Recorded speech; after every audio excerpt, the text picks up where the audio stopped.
My name is Coby Skonord. I'm the co-founder and CEO at Ideawake, and today we're really looking forward to talking with you about 5 simple steps to launching an employee ideation program and really demystifying some of the process behind how you go about doing that. So as I mentioned, my name is Coby Skonord. I'm the co-founder and CEO at Ideawake. Shinak was originally going to join us today, but you just have me. He had to step off on something, but he will be joining in our next webinar at the end of this month, which is going to really just focus more in on why it's important to collect employee ideas in the first place. To dive right into our agenda for today, first we're going to be setting goals and target outcomes for our program, gaining leadership buy-in, determining governance, collection strategy, and process, then going into some IT considerations, and then selecting the tools to power your process, how to create a promotion and communication plan in order to maximize your engagement rate. Then we'll cover some common obstacles and best practices and end with a question and answer session. Outcomes we really want to leave you with today are providing you with the resources and guidance to set up for success and fill in the gaps to actually get an employee ideation program off the ground at your organization. Just a little background on Ideawake and give you a little bit of context as why we're experts in this subject area. So we're enabling organizations in 39 countries, over 185 cities, in employee ideation programs, really focused on building an innovation culture, driving financial impact, all with a theme of increasing employee engagement. So we're in 12 different verticals, everything from manufacturing to pharmaceuticals to financial services, and really bring that into a lot of resources and content that we are releasing monthly to you. So the first topic we are going to be covering today is setting goals and really what your target outcomes are for your program. And before we even do that, let's just take a step back and define what an employee ideation program is. So it's a clearly defined and documented process for capturing, prioritizing, and actioning employee ideas. This is just Ideawake's definition, but everyone, regardless of if it's Ideawake's definition, would be having a clearly defined and documented process, communicating it to all employees that you want to target, regardless of role or title, and then building the actual program and the incentives behind it into the incentive structure of managers as well as frontline employees. Going to a 40,000-foot view for goal setting, at the end of the day, why we're running this program or any program at our organization is either growth of brand or revenue and or efficiency and cost reduction. If we take that a level deeper and we go into specific goals, right? It could be reducing scrap on our manufacturing line, increasing employee engagement by reducing turnover or increasing retention. How might we target new markets with our existing products, or how might we take our target with our new existing markets with new products? So all over the board, once again, it ties back to efficiency and cost reduction or growth of brand and revenue at the end of the day. To set your program up for success, this all might seem like 101, but it really does. When you look at these programs, a lot of the time there is an issue because we have our company-wide goals, our business unit goals, and then our innovation program goals.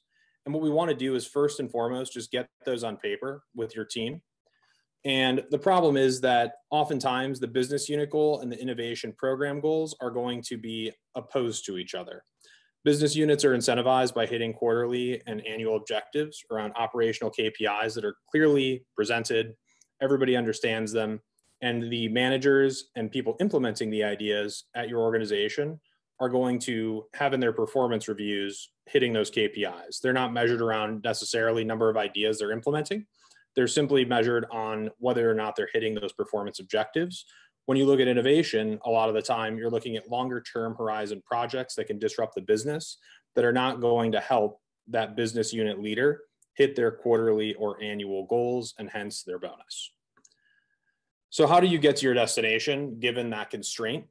Really what we have found works best is starting, if you can, with goals that meet all 3 criteria. Each innovation program has different flavors and different reasons that it's created. So this is not a one-size-fits-all, but I'm sure that many on the call have experienced this. So once again, try to start with something that's going to meet all 3 of those objectives. So company-wide, business unit, and innovation program. If you can't, the second step is to sidestep and help keep the business unit happy. The business unit's going to be responsible for implementation of the idea. testing in, and maybe not the full implementation, but at least the integration of it into the business unit. And so having a good relationship and solid relationship set up here is key to long-term success.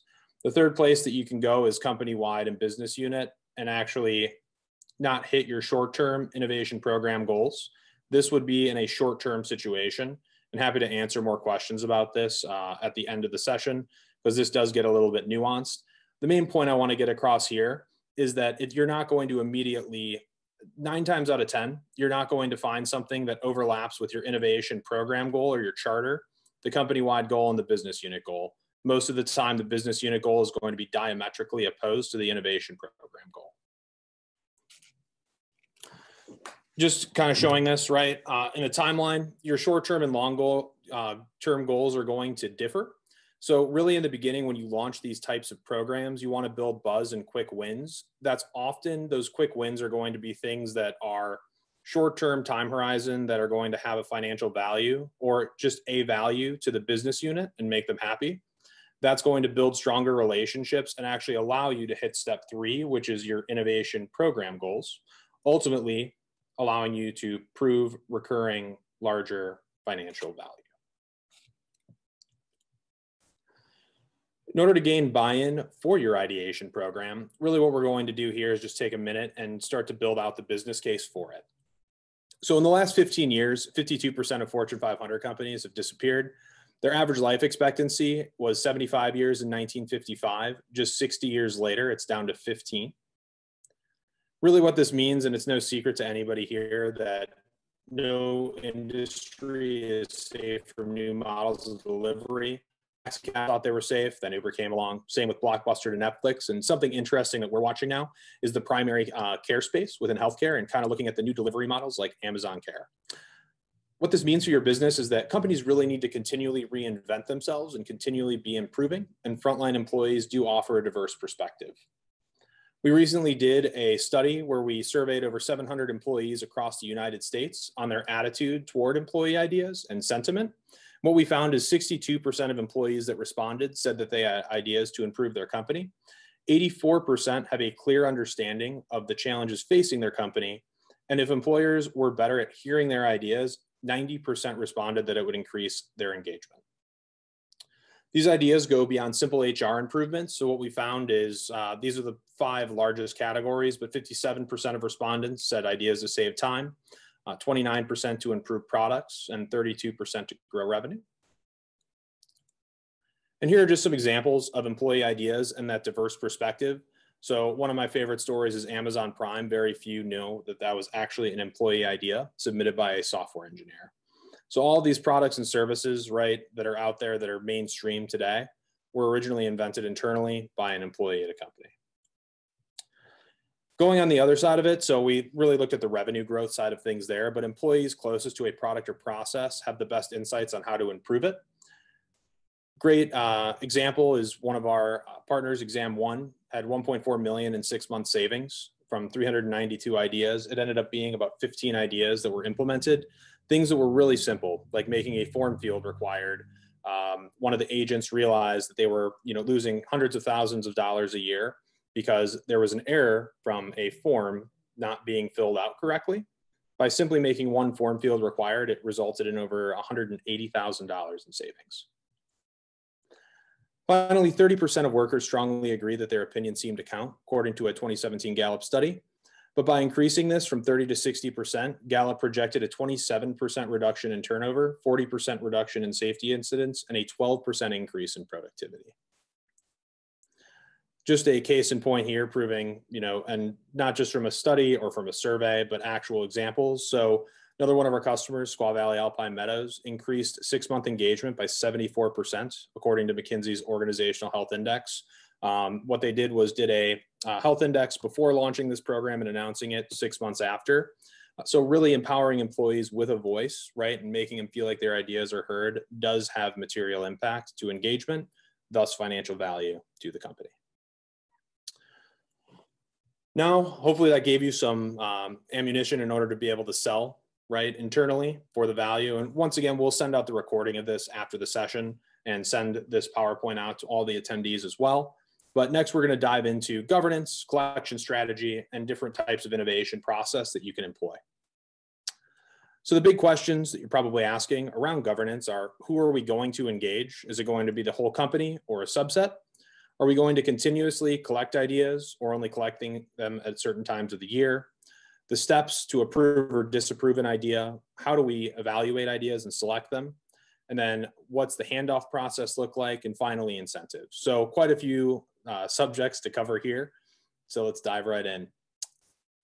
This is what we're going to do is just provide best practice. There's going to be nuances associated with these, but happy, like I said, to answer any questions after the webinar or on a follow-up call. So should we engage the entire company or a subset?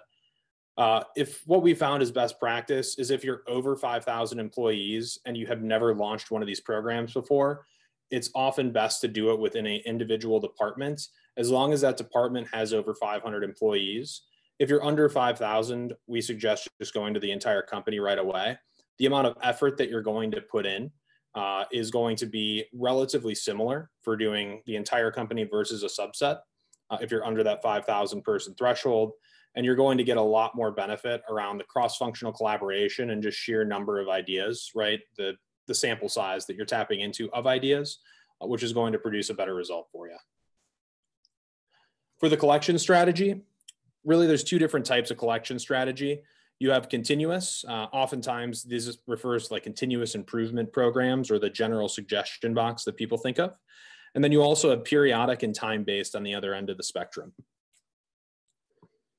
Here are some examples of the periodic and time-based collection strategies. So you have hackathons and Shark Tanks, ideation and design thinking workshops, or online campaigns and challenges. So they're time-based. They are only open for certain times of the year, either biannually, quarterly, or oftentimes actually just once a year.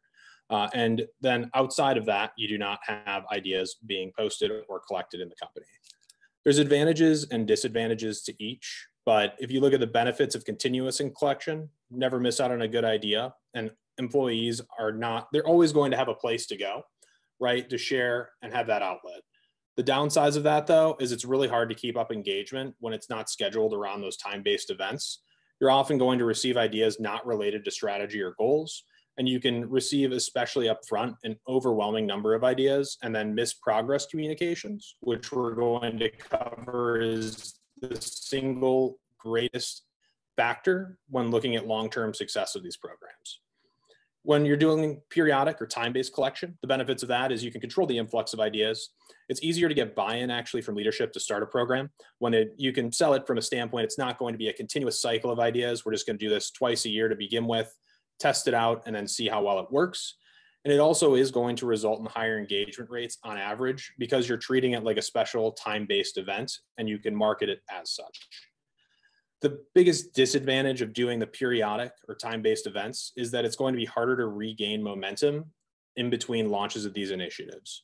So if you're only doing a hackathon once a year, it's really easy to sideline that hackathon in year 2 or year 3 due to other priorities versus if you have something continuously going.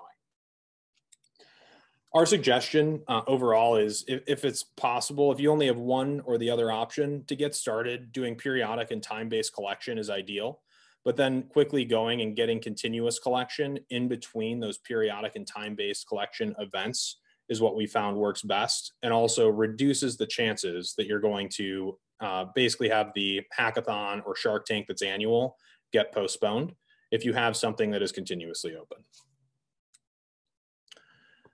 So separating out process evaluation criteria, handoffs, and incentives, wanted to separate this out and just set the context for this because it really is going to depend on your specific situation. The most important thing to take out of this is understanding your stakeholders.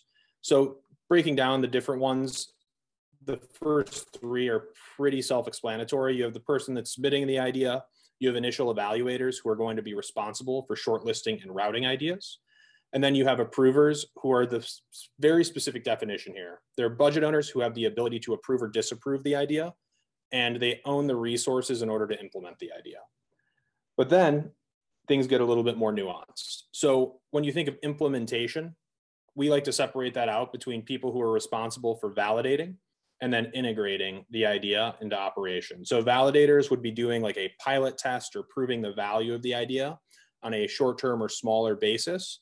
And then the integrators are typically the business unit who the idea ultimately that is validated is handed off to integrate into the actual business unit. And where we really see a lot of the problems arise is when we have a dichotomy, not a dichotomy, but a differential between these three groups. So oftentimes, especially when you're doing one-time annual events, if you have an executive involved in approving the idea being approved might not actually have resources from that executive around validation and integration, or there might be a different reporting structure. So oftentimes, people that are validating or integrating are not going to be incentivized to do so. Looking at like how many steps your process should have, and we're going to go right back into understanding how to kind of self-check when you're setting up your process to make sure that you don't run into the issue where you have a differential between these three groups. But just to go into how many steps your process should have, this really is going to be dependent upon your program goals and number of people that you're engaging. But this is just a nice rule of thumb, and it's a nice visual that you can present. Everybody's going to be a little bit different. So up front, you have crowdsourcing or collection of ideas. The crowdsource component of that, you can have people voting and commenting and collaborating around ideas if you're using a dedicated tool or something like Microsoft Teams. If you're using Microsoft Forms, that's just going to be a collection step. Then you'll have a period where you're routing to owners for initial approval, evaluating and prioritizing because you're going to receive a lot more ideas than you can actually implement. Then from there, you have implementation and recognition and reporting on outcomes. That implement and recognize step breaks out both the initial testing as well as the integration. In order to design your evaluation criteria, what we want to do is ensure that your criteria tie back to the organizational goals that you set at the beginning of the program. Once again, that's making sure that you have alignment between the business unit who's going to be integrating it, along with the company goals and your innovation team goals if possible. This would just be for the first round. Obviously, over time, you want to make sure the goals of your innovation team are going to be in alignment so that you continue getting funding yourself. Just to kickstart things a lot of the time, though, you are going to want to focus on ideas that are going to be easy to implement and have a high potential to impact customer experience or whatever metric that business unit who's sponsoring your challenge is being measured on. Then from there, you'll quickly be able to build good relationships and partnerships and start to break down that barrier where you have that disincentive naturally from your goals as an innovation team and the business unit goals for hitting those KPIs every quarter or every year. Last piece, we've seen a lot at this point. We highly suggest keeping it simple. Same with the process, really the overall governance, especially when getting started. There's no point in building a lot of bureaucracy into the process. We suggest keeping evaluation criteria a minimum of 3, maximum of 10. Normally 4 to 5 metrics is 4 to 5 evaluation metrics is going to be the best to go with. And we have several examples depending on your specific program that we can share after the webinar. Going into handoffs, validation, and implementation, like I said, we were going to come back to the stakeholders and understanding those different stakeholders. Once again, we want to make sure that we have alignment between approvers, validators, and integrators. What that means is that the person, if there is a differential between the approver, the validator, and the integrator, you want to make sure that all 3 of those parties are present when we go into our evaluation. So point number 1 here, once again, ensuring that your evaluation criteria tie back to the goals. You want to make sure that you have all 3 of these individuals' goals set when you're doing the evaluation, and that all 3 of them are bought in to the ideas that are ultimately selected for testing and implementation. Regarding incentivizing participation, this is specifically for employees. There's another side of this for managers, mid-level management in the company, but we actually included this in our survey. And one interesting thing that we found was we asked what incentivized people to participate in these programs, but also if they had the opportunity to implement their idea, even if it meant working more time for the same amount of pay. 65% of respondents said that they agreed. And if they were given the opportunity, they would take ownership of their idea and help implement it, even if it meant working extra hours. On the right side here, we can see some prizes and incentive examples that we've seen work. Amazon Echo Dots are a very, very common option, but you also have non-monetary prizes, which work really well. And then going into those 2 pro tips, right, you have involving idea submitters and testing and validation. And then ultimately, right, when you get this program really up and running and prove the value of it, the way to solidify it and really bake it into the culture is getting participation into employee performance reviews. There's no way you're going to be able to do that in the short term when you initially launch the program. Once again, it's something to aspire to over time and to keep in mind as you start to build on initial success within the program. Next, going into IT considerations and selecting tools to power your process.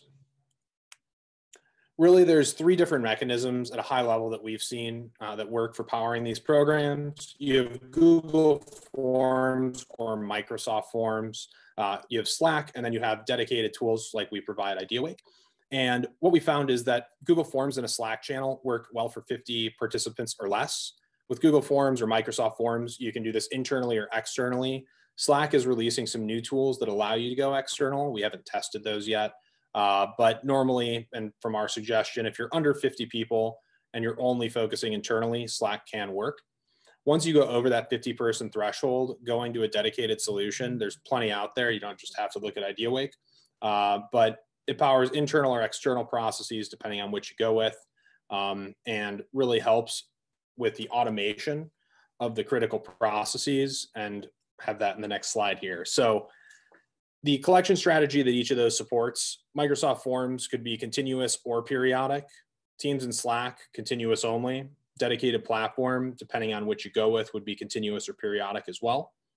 And the benefits that you're going to see from Microsoft Forms are initial cost savings, but you don't have the ability to do collaboration. And really the number 1 driver, like I said, is transparency of these program successes over the long term. And so Slack allows for collaboration. Once you go over 50 people, it's very difficult to manage that transparency component. Hence why it normally works best for longevity of programs when you have a dedicated tool, when you're over that 50-person threshold, because it comes built in with the ability to do collaboration, transparency, and automation of the transparency activities, specifically keeping submitters and other stakeholders updated on status of ideas at scale. Only downside from using a dedicated platform, which is pretty self-evident, but they can be cost prohibitive to some organizations depending on your budget. We'll share this afterwards. This just helps kind of break down some of those critical processes or key steps in the process, and which is manual or not possible within a Teams and Slack or a spreadsheet, Microsoft Forms environment versus using a dedicated solution. Really, the main thing is being able to communicate progress to submitters right here. And we'll show you this later on in the presentation. This is the number 1 driver of success by far, which I have right here. So communication is the key to success. Just make sure if you elect to go with a non-dedicated platform, even if you're just engaging 50 people, you can receive a lot of ideas. You really need to make sure to have a solid communication and recognition plan in place. From that same State of Employee Ideas survey that we did, we asked what prevented employees from sharing their ideas. The number 1 thing was ideas falling into a black hole, and number 2 was not receiving recognition for ideas that had been shared previously, were the number 1 and 2 drivers for why people did not share ideas. That goes into our last subject for today, which is promoting your program to achieve a 60 to 80% engagement rate.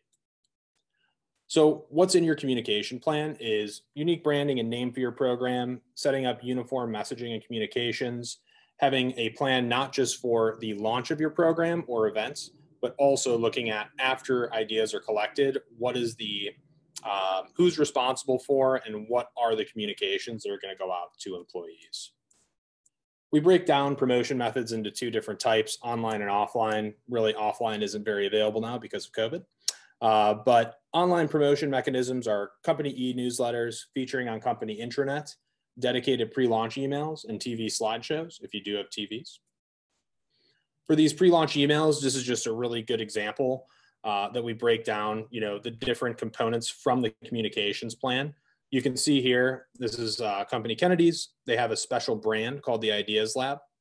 It's mentioned in all of their messaging. So it focuses on that internal innovation brand. It focuses on employee empowerment. Keep it simple for how employees can participate. And then the last piece is that, and this one is pretty self-evident, but is often overlooked. The higher you can go in the organization for these pre-launch communications, having them signed by the CEO is one of the key things that we found to increase click-through rate, as well as open rates over time. For company e-newsletters and intranet, you want to collaborate with IT if you have a company intranet to make sure to get a link, not just to Ideawake, but whatever your program is, whether it's Slack, Teams, Microsoft Forms, just have something prominently featured on the company intranet, especially if it's a time-based event, it's going to be easier to do that versus if it's continuous. If you have any type of weekly or monthly newsletters that go out, make sure to talk to communications and get into those. And then remember to use uniform messaging, especially around not just empowering employees with a voice is huge, but just really on ease of participation and what employees get for participating. Like I said, offline promotion right now has really not been that effective over 2020 into 2021, but something that you can still do offline is some offline promotional materials. So these were really, really popular in a pre-COVID environment. We've still seen customers use them and actually ship them to people's homes with some success. Once you go over, 250 employees, this gets very difficult and costly, but just once again, focused on that uniform messaging on how easy it is to participate and what you get for participating. Something that is online now is with COVID, there's lots more Zoom meetings. So just making sure that you're getting into, if your CEO is a regular stand-up every month or on a bi-weekly basis, trying to get scheduled into that. But then also looking at the different meetings and meeting cadences that take place between different business units and teams in the organization. So really, we talk about building a culture of innovation all the time. 90% of companies that reach out to us say that they want to build a culture of innovation by implementing a program like Ideawake or the employee ideation program in general. The way that you do that is understanding and infusing it into the culture and the steps and processes that already exist inside of your company. So partnering with departments, getting into their weekly, monthly communications or meeting cadence is the way to make this scale long-term. The number one driver of engagement upfront, not long-term, but upfront, is the development of champion networks.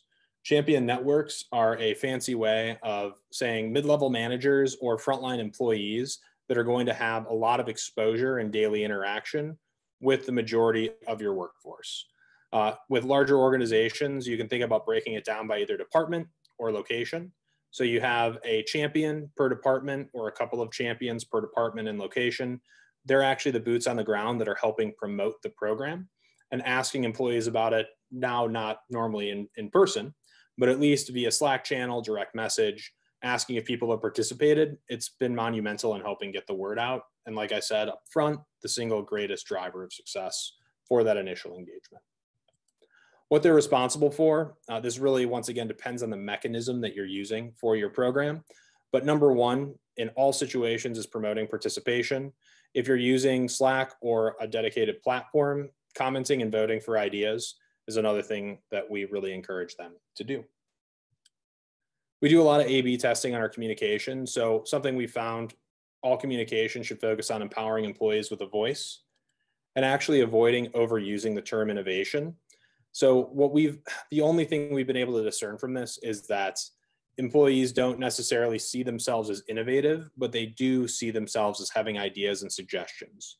So I know that the program is about building a culture of innovation, but that can be via providing your ideas and suggestions to improve the company.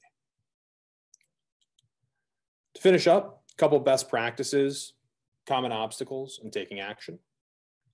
So from a best practices standpoint, there's different options. We've seen different things work for different companies, but targeted and agile. So starting off at least with these time-based campaigns and then opening it up to that more continuous collection is what we found to work best. Having communication plan, like I said, up front, but also after you collect ideas is huge for long-term success. A lot of the time, companies ask that question on whether we should just target a department or the entire company.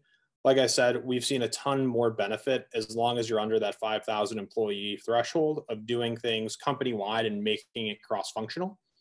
Then last but not least, making sure that the process is formalized. So having clear steps, clear understanding of where ideas are going once they're submitted, having a clear process for reporting on outcomes, and really focusing on what we're trying to measure in terms of success for the program.